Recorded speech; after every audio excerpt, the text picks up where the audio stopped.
Hey, what's up, lightboltjoe here. Today we are going to discuss Solitaire by Alice Oseman. This originally was published in 2014. She originally wrote it in 2012.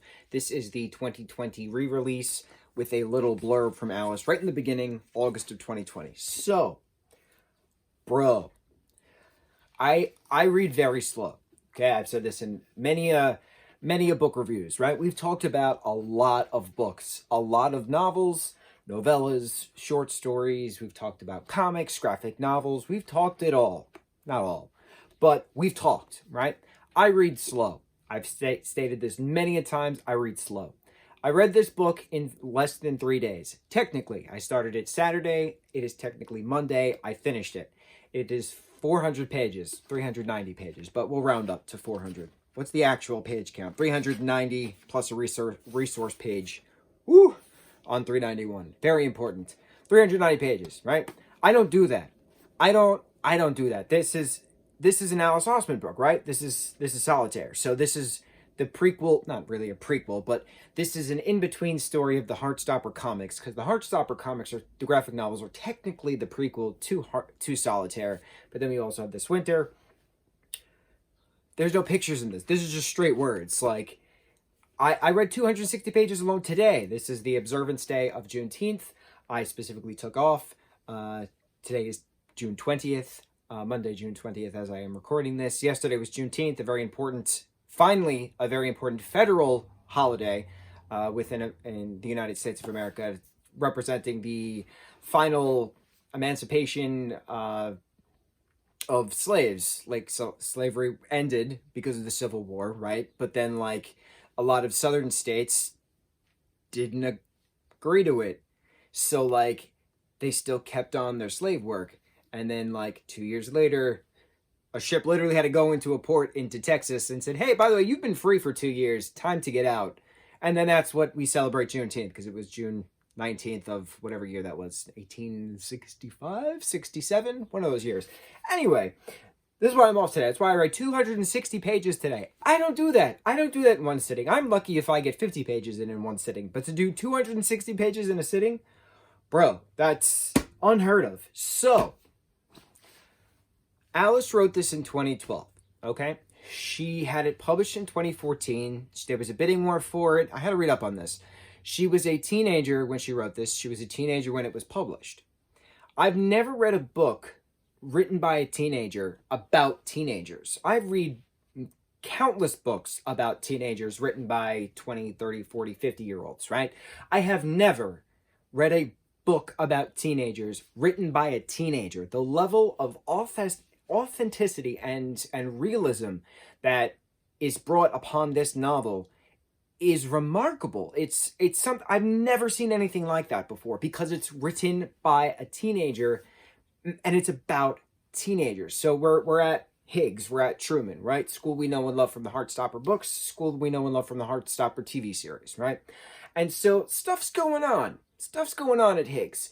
Timeline, Solitaire, and we're talking spoilers, bro. So I put the blurb at the bottom. Viewer beware, because we're having a full-on conversation right now about the insanity that we read. Incredible. Solitaire takes place middle-ish, end-ish of book 4, volume 4 of Heartstopper. I have the book to my right. So I put a little post-it of, like, when it kind of overlaps. So in chapter, what is it? Part 6? Chapter 6, Journey. That's when, like, Nick starts to write in his diary, like, recapping stuff, journal. And then Charlie in March recaps his stuff. So he talks about, I haven't written in you in months, it's time to, like, start to do so. So that's kind of, just to give you that visual, that's where Journey starts, and that's where Heartstopper kind of starts. So Heartstopper starts right after the New Year's party that they all go to, where Nick and Charlie have their nice little kiss. Beautiful, right? So Christmas break is over. New Year has come. The new term has come, right? So we know that the last year of school at Truman and Higgs, the boys and girls can decide if they want to stay in Truman and stay in Higgs, or go to Truman, go to Higgs, right? So at the end of volume 4, we have Samar's character, Samar, I think that's her name, goes to Truman, hangs out with Nick and his friends, And the assumption is that some boys go to Higgs. So we find out that Ben Hope goes to Higgs for his final year, his final Form 6 term. I'm American. I don't know the terms. I don't know the school years. We go freshman, sophomore, junior, senior, right? You have homeroom. England-wise, they have forms versus us having homerooms. They have forms, and like they go by year numbers. So our freshman year is their year 9, but in actuality, it might actually be year 10 because there's year 13 students where we just go up to our 12th year is our senior year. I don't know the technical age difference, but I think our year 12 is their year 13. If I'm not mistaken, I could be wrong, but I'm not used to those terms. Form is homeroom, year 12, year 13 is our senior year, right? That kind of thing. So it's a learning curve because I'm not in that culture, so I had to learn these things. It's okay. We learn quick. And so Ben is now at Higgs.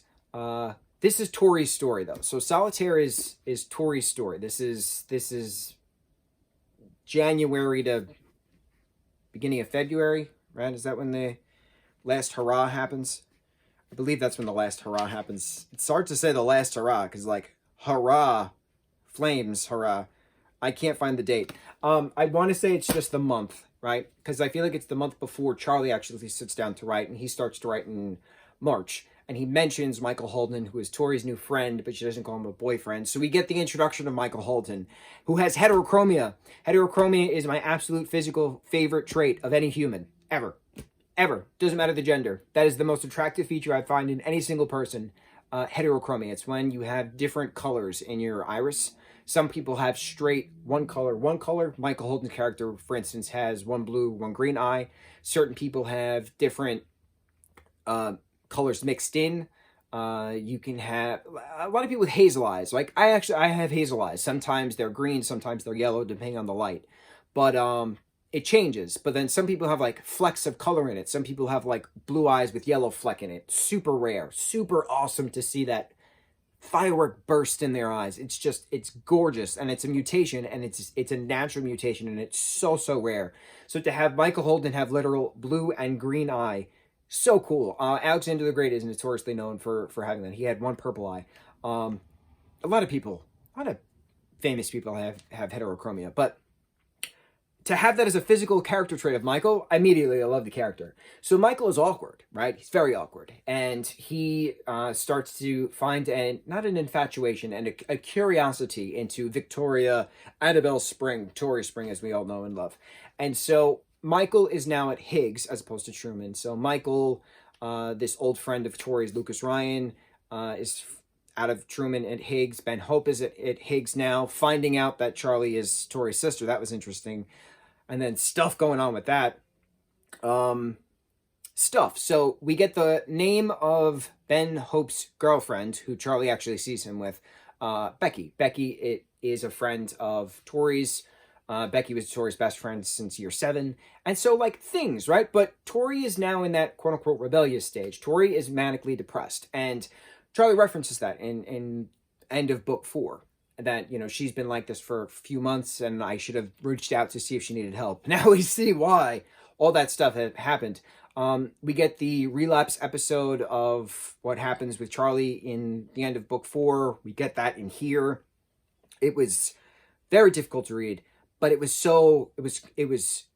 explained, and it was logical, and just the level of research that Alice did when she was so young into all these different aspects of mental health, dealing with depression, dealing with cutting, dealing with self-harm, dealing with anorexia, OCD, dealing with different types of things, but writing it so that way it's not scary, that it's you're not alone, and then giving a full resource page at the end is just beautiful, absolutely beautiful how it's all put together.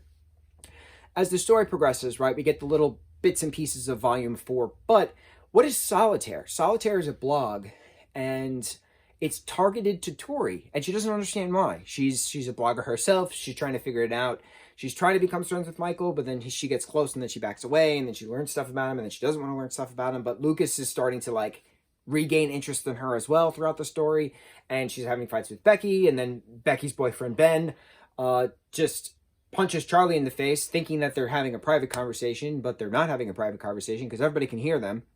And so Nick rips him off and starts beating them, and everybody gets to get separated. It's a whole thing, right?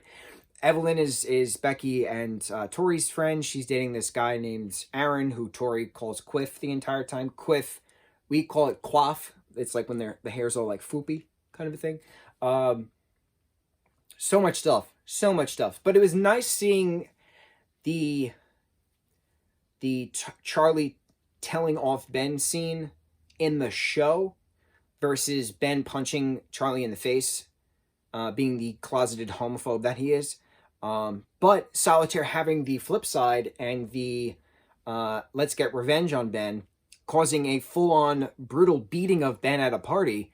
That was an intense scene to read. You know, his blood splattering in the red blood splattering into the white snow, like poetic, beautiful, karmic justice. But Tori's also feeling bad because everybody's cheering and not understanding why nobody's helping, even though Ben deserves it. But how far of a deserving does he deserve it? And then like stuff. So then she actually uncovers Solitaire, and then there's actual explanations of why Lucas started Solitaire to get Tori's attention, how Michael figured it out the entire time. Michael's whole ice skating thing, speed skating thing, try to get closer to Tori, figuring out that it's love, not so much curiosity. Lucas realizing that he needs Tori but doesn't actually love Tori as he assumed he did. There's just different words for things. Just because you think it's one thing doesn't mean it actually is another thing. And then for Lucas to start Solitaire, but then to have Evelyn and Aaron join in on it and then become arsonists and burn Higgs while they're still inside. Oh my god, that was an insane moment. I still have chills. I was just speed reading page after page after page. I was like, bro, what is going on right now? And to have Michael and Tori on the rooftop expressing how much they hate themselves, but how they have so much in common and how they don't want to live, but they do want to live. It was... I've never read anything like that before. I'm just trying to think how this would translate to screen. I can't even fathom how this would translate to screen because this was so intense of stuff happening with Tori, with mutual friends, with Nick and Charlie. We get more Nick and Charlie stuff, but like Ben stuff, outing Ben as a homophobe, getting that beat down that he deserves, figuring out the Solitaire aspect. What happens with Higgs? Higgs is burned, so a lot of people now have to go to Truman. It's not actually mentioned at the end of Volume 4. So I'm curious if Volume 5 is going to mention the burning down of Higgs, and then what happens next. That is going to be insane. I have to read Nick and Charlie next. That's the next in our Alice Oseman TBR list, to be read list. I got a pile over here. I'm curious if that's going to be mentioned. I doubt it, but I'm very curious. So much happened in this book, and it would just be an incredible, 3-episode arc, 4-episode arc within another season of, I was going to say Solitaire. Solitaire would be a nice 3-4 episode arc in Heartstopper because it's not just, and I said this in a recent review too, Heartstopper itself is not just the Nick and Charlie story. Heartstopper the series, Heartstopper the book, yes. Heartstopper the series is not just the Nick and Charlie story. It's gorgeous. That's the main characters, true. But it's also the other characters have their own stories. It's also characters of Truman. It's also character of Higgs. What happens? How is everybody dealing with being teenagers together in different schools, but in the same district, competing against each other, doing stuff together, right? Boys in the girls' school, girls in the boys' school, stuff. So this just is world building. And to have this technically be the first book, which started it all, and then Alice said that she really, really enjoyed the Nick and Charlie character. She wanted to give them the origin story, and she wrote the origin story as the Heartstopper comics, which then became the TV series. It's just absolutely incredible having this written originally by a teenager about teenagers. The level of authenticity is nothing like anything I've ever seen before, and I am absolutely floored that I'm 2 books in out of the 6 novellas. We already did the 4 Heartstoppers. I'm amazed at the way Alice thinks, at the way Alice writes. I'm amazed at her writing books, comics, and now scripts for TV series. What else can she do? She can do no wrong. I'm amazed I'm a fan who is amazed, and I'm so happy that I'm reading these as fast as I am, just because of how talented she actually is. So let's see how fast I read the other stuff. I might have to slow down a bit because I did feel like I was on a whirlwind adventure. Conveniently, I had off today. And it's the only reason why I was able to read so much. If I didn't have to do certain other things, I could just constantly read and it would all just be so well. I don't know how long we've talked for. I apologize if I rambled, but this book deserves the ramble because this book was incredible. Incredible! The fire burning in the background as they're talking on the roof. Oh, chills. And then to have all 6 of them in the car on the way to the hospital at the end, just beautiful. Nick talking to Charlie, Charlie talking to Tori, just beautiful, beautiful, beautiful. Beautiful, beautiful, beautiful. Thank you, Alice. Thank you very much. Thank you for your incredible talent, and I cannot wait to see what happens next. Mucho mahalo.